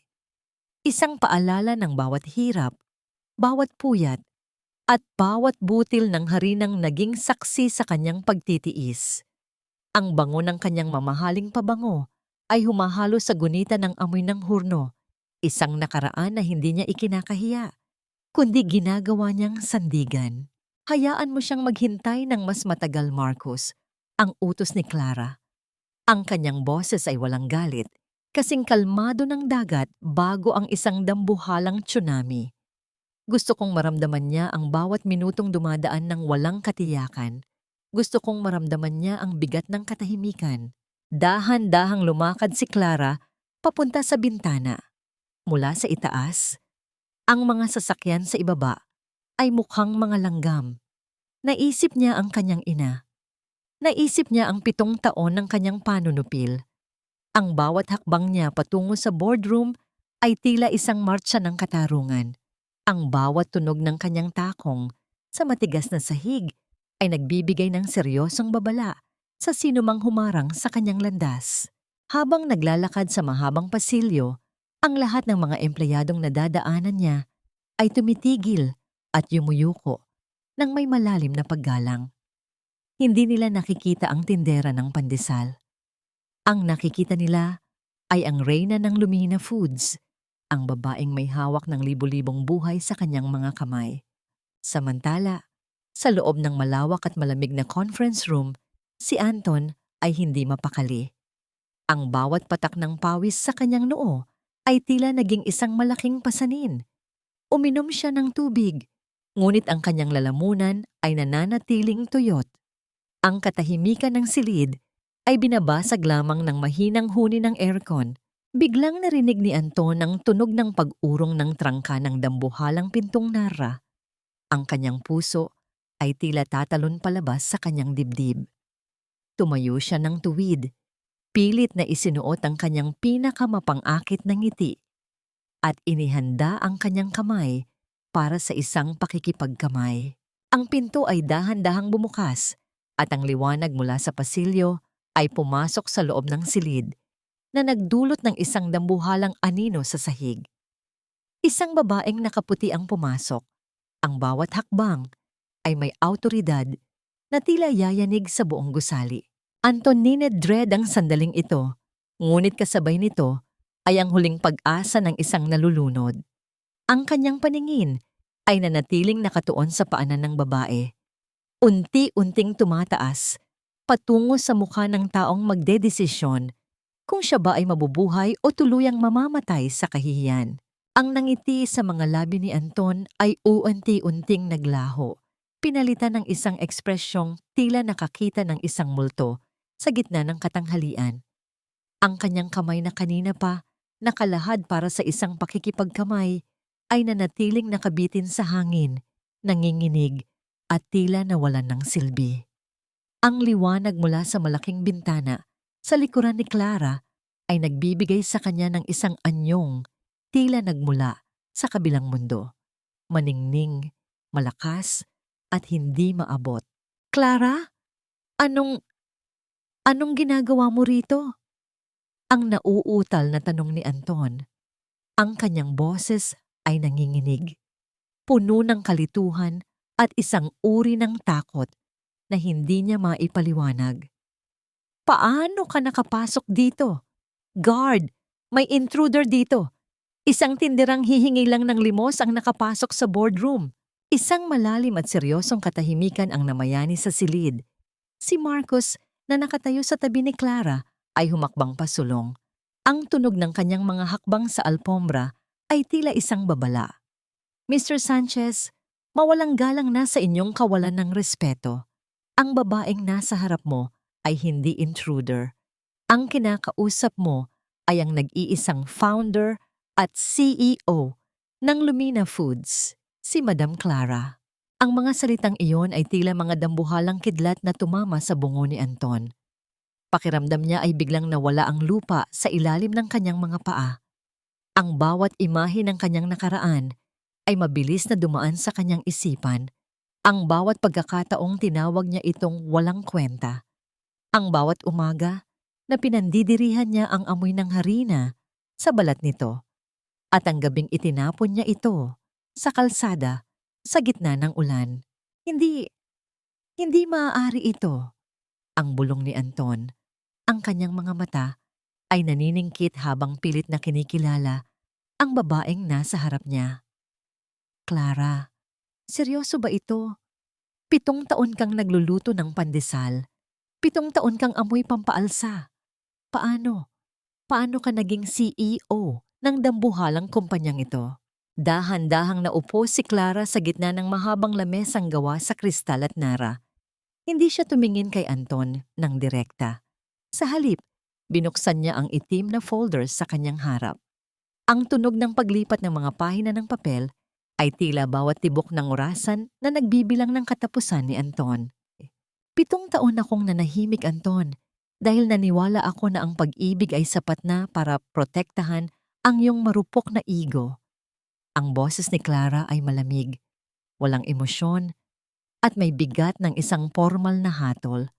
Lahat ng kontratang nakuha mo, lahat ng investors na lumapit sa iyo, at maging ang bahay na tinitirhan niyo, lahat ng yun ay galing sa akin.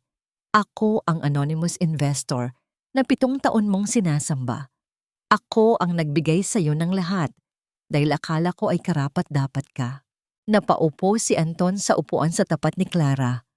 Ang kanyang mga kamay ay itinakip niya sa kanyang mukha. Ang katotohanan ay mas masakit pa sa anumang sampal. Ang lahat ng kanyang ipinagmalaki, ang bawat yabang na ipinakita niya kay Beatrice at sa kanyang ina, ay pawang mga limos lamang mula sa asawang palagi inyang hinahamak. Clara? Darling, pakiusap. Mag-usap tayo. Ang pagsusumamo ni Anton, ang kanyang boses ay puno na ng desperasyon. Tinangka niyang abutin ang kamay ni Clara sa ibabaw ng lamesa. Hindi ko alam. Kung alam ko lang, hindi ko gagawin ang mga bagay na yon. Alam mo namang mahal kita, di ba? Naguluhan lang ako dahil sa stress sa trabaho. Pwede nating ayusin ito. Pwede nating ibalik ang kumpanya ko. Bago pa man dumapo ang mga daliri ni Anton sa kanyang balat, marahang inilayo ni Clara ang kanyang kamay.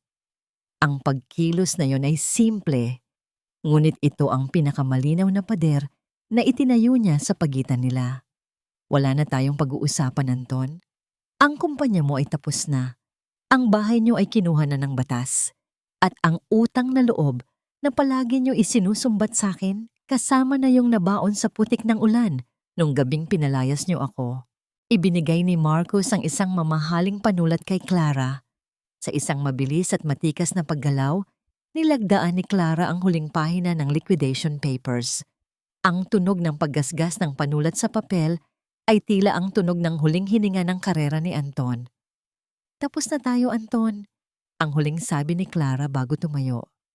Marcus, ilabas mo na ang lahat ng security personnel, tapos na ang usapan. Agad na lumapit ang 2 gwardiya at hinawakan si Anton sa braso. Nagmakaawa ang lalaki, humahagulgol at sumisigaw ng pangalan ni Clara, ngunit hindi man lang lumingon ang babaeng nakaputi. Naglakad si Clara palabas ng boardroom.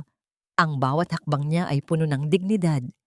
Habang sa likuran niya ay maririnig ang tunog ng pagkaladkad ng sapatos ni Anton sa sahig at ang kanyang mga pagsigaw na unti-unting lumalayo at nawawala sa katahimikan ng malawak na gusali. Naiwan si Clara sa pasilyo, nakatingin sa malayo. Ang kanyang dibdib ay maluwag na, ang bawat hininga ay puno ng kalayaan. Ang paghihiganti niya ay hindi naging marahas, ngunit ito ang pinakamasakit na uri ng parusa, ang ipakita sa isang mapagmataas na tao na ang lahat ng akala niyang sa kanya ay hiram lamang mula sa taong pinili niyang sirain. Ang amoy ng kanal at basurang nabulok sa init ng araw ay nanunuot sa bawat hininga ni Doña Carmen. Nakaupo siya sa isang gilid ng madilim na iskinita, nakasandal sa mga sako ng pinagtabasan ng tela. Ang kanyang dating makinis na balat ay puno na ng dumi at ang kanyang suot na bestido ay hindi na makilala dahil sa mantsa ng putik at ulan. Mahigpit pa rin ang kanyang kapit sa kanyang mamahaling bag kahit na ang mga tahi nito ay baklas na at wala na itong laman, kundi mga piraso ng lumang dyaryo at iilang barya. Hindi ito maari. Hindi ako pwedeng maging ganito. Ang bulong niya sa kanyang sarili, ang kanyang boses ay paos at nanginginig. Sa tuwing may dadaan na tao, pilit siyang nagtatago sa dilim, natatakot na makilala ng kanyang mga dating kaibigan sa club. Ang hiya na dati ay ginamit niya para tapakan si Clara ay siya na ngayong dambuhalang pader na nagkukulong sa kanya sa sarili niyang impyerno. Samantala, sa kabilang bahagi ng lungsod, hindi rin nakaligtas si Beatrice. Sa loob ng isang maliit at madilim na opisina ng pulisya, nakaupo ang babaeng dati ay nagniningning sa mga billboard. Ang kanyang mukha ay balot ng benda dahil sa isang vuoda sa loob ng isang bar kung saan ang kanyang dating karangyaan ay naging sanhi ng inggit at gulo. Ang mga kasong estafa at malaking utang sa credit card ay unti-unti nang humahabol sa kanya. Wala na ang kanyang mga tagahanga, wala na ang kanyang mga manliligaw.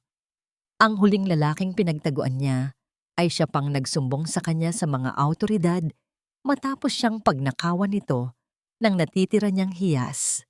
Habang ang mga anino ng nakaraan ay lumalamon sa mga taong sumira sa kanya, si Clara naman ay matatag na nakatayo sa harap ng panaderya ni Mang Jose. Ang sikat ng araw ay marahang humahalik sa kanyang mukha, nagbibigay ng isang anyo ng kapayapaan na matagal na niyang hinahanap. Hindi na siya nakasuot ng mamahaling vest suit. Sa halip, suot niya ang isang simpleng puting blusa. Ang kanyang mga manggas ay nakatupi hanggang siko. Mang Jose, ayos na po ang lahat. Ang lupaing ito ay formal na nating nabili sa ilalim ng aking kumpanya.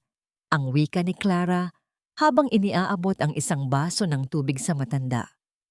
Clara, anak, napakabuti ng iyong puso.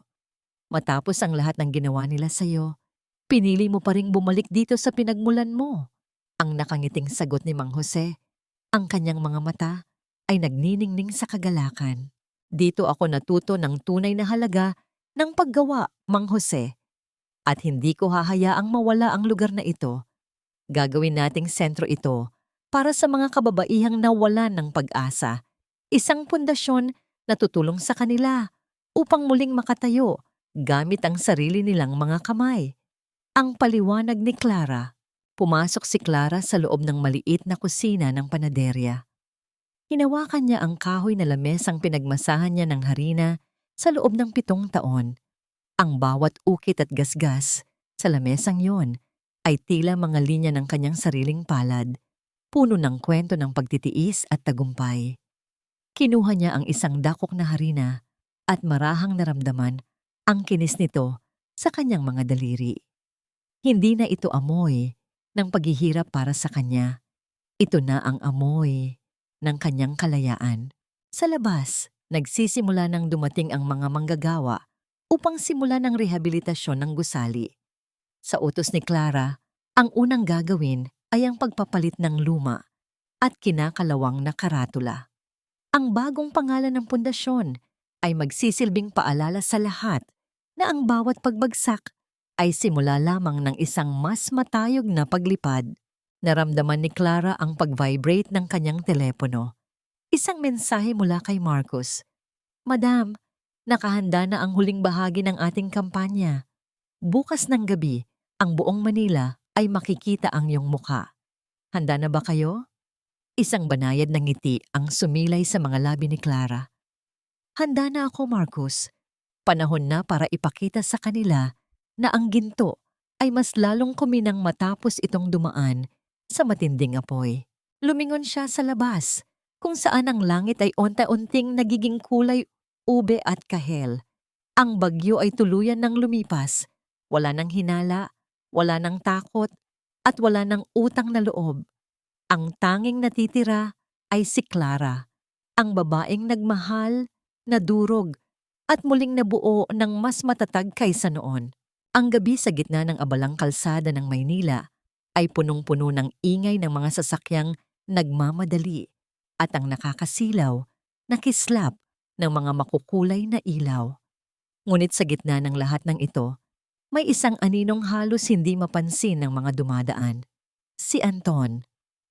Ang kanyang mga hakbang ay mabagal, mabigat, at puno ng pag-aalinlangan. Ang kanyang sapatos na dati ay nagniningning sa kinis ay wala na ang suwelas at ang kanyang suot na suit ay tila naging isang basahang nakabalot sa kanyang payat na katawan.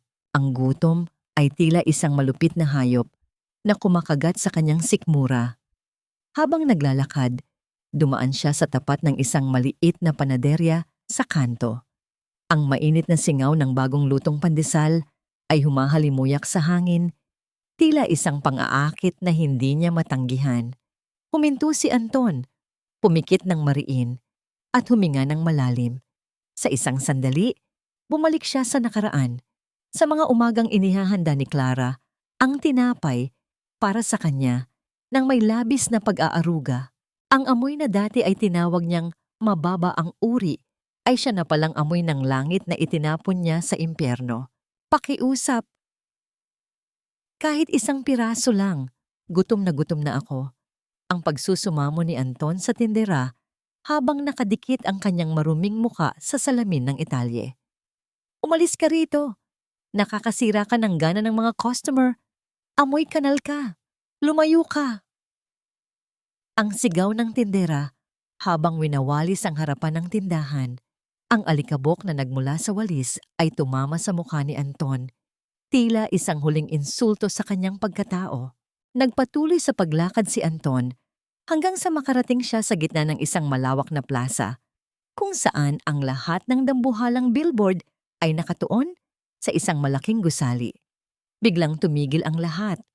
Ang ingay ng lungsod ay tila humina nang ang lahat ng mga dambuhalang LED screen sa paligid ay sabay-sabay na nagkulay puti. Isang matinding kaba ang naramdaman ni Anton. Tila may isang malaking puwersa na humihila sa kanyang paningin patungo sa pinakamataas na billboard sa tuktok ng Lumina Tower. Ang itim na telang tumatakip sa billboard ay dahan-dahang nalaglag, tila isang dambuhalang tabing na bumubukas para sa huling tagpo ng isang trahedya. At doon, sa gitna ng kadiliman ng gabi, sumiklab ang liwanag. Ang mukha ni Clara ay bumadya sa buong lungsod. Hindi siya ang Clara na nakasuot ng apron. Siya ang Clara na nakasuot ng isang maringal na puting kasuotan. Ang kanyang maikling buhok ay tila isang korona ng kalayaan. Ang kanyang mga mata ay nagniningning sa talino at kapangyarihan, nakatingin ng diretso sa hinaharap, hindi sa lupa, kundi sa malawak na kalangitan. Sa ilalim ng kanyang larawan, lumitaw ang mga titik na nagniningning sa kulay ginto. Ang iyong halaga ay hindi nagmumula sa kanila. Ikaw ang arkitekto ng iyong sariling tagumpay. Napanganga si Anton. Ang bawat tao sa paligid niya ay huminto. Naglalabas ng kanilang mga telepono at humahanga sa kagandahan at kapangyarihang nagmumula sa babaeng nasa billboard. Maririnig ang mga bulong ng paghanga, ang mga kwento tungkol sa misteryosong CEO na muling bumangon mula sa abo. Clara, iyon lang ang naibulong ni Anton, ngunit agad itong tinangay ng malamig at malakas na hangin sa gabi. Naramdaman ni Anton ang matinding panghihina ng kanyang mga tuhod. Tuluyan siyang napaluhod sa malamig at maruming semento ng biyahe. Ang kanyang mga kamay ay itinapi niya sa kanyang mukha habang ang mga luhang mamatay-matay sa pait ay nagsimulang dumaloy sa kanyang mga daliri. Hindi ito luha ng galit, kundi luha ng isang matinding pagsisisi na tila isang dambuhalang alon na lumunod sa kanyang buong pagkatao. Napagtanto niya sa sandaling iyon na sa kanyang paghahabol sa huwad na ningning ni Beatrice at sa kanyang paghahanap ng kapangyarihan sa pamamagitan ng pagtapak sa iba, na wala sa kanya ang nag-iisang kayamanan na tunay siyang pinahalagahan. Ang babaeng itinuring niyang amoy harina ay ang babaeng nagmamay-ari na ngayon ng buong lungsod, habang siya ay nananatiling isang anino sa gilid ng kalsada, gutom, uhaw, at walang patutunguhan. Mula sa itaas, ang larawan ni Clara ay tila ngumingiti, hindi dahil sa pang-uuyam, kundi dahil sa isang malalim na kagalakan na nagmumula sa pagiging malaya. Ang kanyang paningin sa billboard ay tila lumalampas sa mga dambuhalang gusali, patungo sa isang bukas na puno ng pag-asa. Ang dambuhalang billboard ay nanatiling nagniningning, nagbibigay ng liwanag sa madilim na kalsada, kung saan nakaluhod ang isang lalaking naging biktima ng kanyang sariling yabang. At sa bawat segundong dumadaan, ang distansya sa pagitan ng langit at lupa ay lalong lumalawak hanggang sa ang tanging maiwan ay ang katahimikan ng isang huling paalam. Tila bumabagal ang pagtibok ng mundo habang nakatayo si Clara sa harap ng puntod ng kanyang ina. Ang sikat ng araw sa sementeryo ay hindi masakit sa balat, kundi may dalang banayad na haplos na tila isang pagbati mula sa kabilang buhay. Inilapag ni Clara ang isang buke ng sampagita, payak, maputi, at may halimuyak na nanunuot sa puso. "Nay, malaya na ako." Ang mahinang bulong ni Clara sa hangin. Sa pagkakataong ito, hindi niya nararamdaman ang bigat ng utang na loob. Alam niyang sa bawat pagsubok na dinaanan niya, ang kanyang ina ay nananatiling gabay sa kanyang tabi. Tinanong niya ang sarili kung napatawad na ba niya sina Anton at Doña Carmen. Isang banayad na ngiti ang sumilay sa kanyang mga labi. Ang pagpapatawad para kay Clara ay hindi nangangahulugang ibabalik niya ang mga ito sa kanyang buhay. Ito ay ang pagpili na huwag nang magtanim ng puot, dahil ang huling yugto ng kanyang paglaya ay ang tuluyang paglimot sa kanilang pag-iral. Ang hindi na nila pagiging bahagi ng kanyang mga pangarap, ang pinakamataas na uri ng kapatawaran at katarungan. Pagbalik niya sa Lumina Foundation for Women, sinalubong siya ng bango ng bagong lutong tinapay. Ngunit sa pagkakataong ito, ang amoy ng harina ay hindi na amoy ng pagkaalipin. Ito na ang amoy ng pag-asa. Pinagmamasdan ni Clara mula sa kanyang opisina ang mga kababaihang dati ay sawi at sawi sa buhay, na ngayon ay matapang nang humahawak sa kanilang sariling kapalaran. Nakikita niya ang kanyang sarili sa bawat isa sa kanila, mga babaeng nadurog, ngunit piniling muling mabuo ng mas matatag. Ininom ni Clara ang kanyang kape habang pinagmamasdan ang pagsikat ng araw sa labas ng bintana. Wala nang Anton na kailangang pagsilbihan bago ang madaling araw. Wala nang Doña Carmen na kailangang amuin sa bawat kilos. Ang katahimikan ng kanyang umaga ay ang pinakamahalagang kayamanan na nakamit niya. Isang uri ng kapayapaan na hindi kayang bilhin ng anumang dambuhalang halaga ng salapi. Natagpuan na niya ang kanyang sariling tahanan sa loob ng kanyang sariling puso. Ang aral na iniwan ng kanyang kwento ay malinaw na tila sikat ng araw. Ang pag-ibig ay hindi dapat maging isang kulungan. Kung kailangan mong putulin ang iyong sariling mga pakpak para lamang maging sapat sa paningin ng ibang tao, hindi iyon tunay na pag-ibig. Iyon ay isang unti-unting pagkitil sa iyong sariling kaluluwa. Ang bawat babae ay isang reyna sa kanyang sariling karapatan, at ang kanyang korona ay hindi nagmumula sa isang lalaki, kundi sa kanyang sariling dangal, kakayahan, at pagmamahal sa sarili. Isang maliit na batang babae na anak ng isa sa mga manggagawa sa pundasyon ang lumapit kay Clara. May hawak itong isang piraso ng sampagita at nahihiyang inabot ito sa kanya. Yumuko si Clara, kinuha ang bulaklak at marahang isinabit ito sa kanyang tainga. Ang kislap sa mga mata ng bata ay tila isang pangako ng isang mas maliwanag na kinabukasan para sa susunod na henerasyon ng mga kababaihan. Salamat anak, ang wika ni Clara nang may malambing na boses. Naglakad si Clara patungo sa hurno upang tulungan ang mga kababaihan sa kanilang huling merienda para sa araw na yon. Ang bawat hakbang niya ay puno ng katiyakan. Ang bagyo ay tuluyan ng lumipas at sa pagbubukang liwayway na ito, wala ng anino ng nakaraan. Ang nag-iisang nananatili ay si Clara, ang babaeng napatunayang ang pinakamasarap na tinapay ay yaong hinulma sa ilalim ng apoy ng pagtitiis at binuo ng matibay na paninindigan.